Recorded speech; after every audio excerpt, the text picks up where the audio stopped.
Hello, this is Dr. Carola Fortner, your instructor, and I'm meeting you here in week 3, and half of our class is almost over, so we have to keep moving forward. This week we're going to look at some chapters here. We have our book, our communication and learning disorders, and we also have our attention deficit hyperactivity disorder. And when we're looking at this, here is our outline. You hear a little bit about the history, core characteristics, associated characteristics, accompanying psychological disorders and symptoms, prevalence, course, treatment, and such. I think the communication disorders are relatively straightforward, aside from having to sort through the learning disabilities, and we have an interesting discussion on that. In terms of the case study, we are talking about ADHD here this week, and as you're looking at the accompanying psychological disorders and symptoms, we look at oppositional defiant disorders, conduct disorders, anxiety disorders, mood disorders, developmental coordination and tic disorders.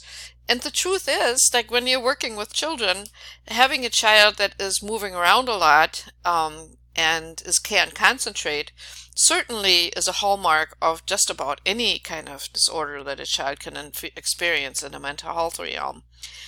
In terms of treatment, of course, there's medication recommended by a lot of doctors.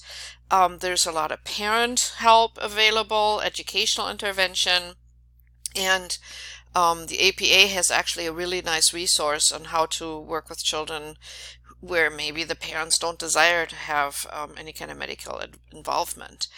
When we're looking at our case study here this week, it's Ricky Smith, and there is a lot of information available, assessment, and we have risk factors and maintaining variables. We have developmental aspects to look at.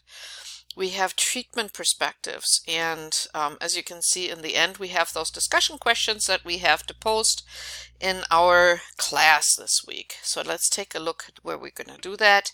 We have our modules here. We are in module 3.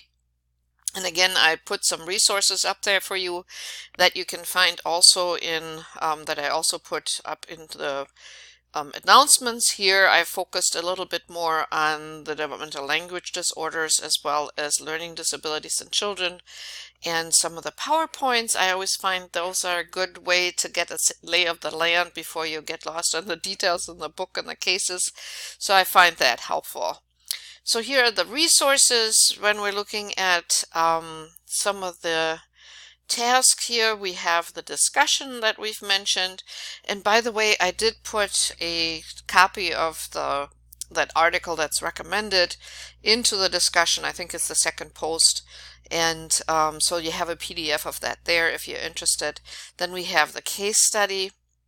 And here we are looking at Ricky's situation, and what you'll do is just post in the assignment your answers to the questions that were posed, and then the last thing we have really is our quiz for the week. So that is the week 3. As always, let me know if I can help you in any way, if you need some support, and if you have any specific questions, feel free to contact me at any time. I wish you good luck and have a good week.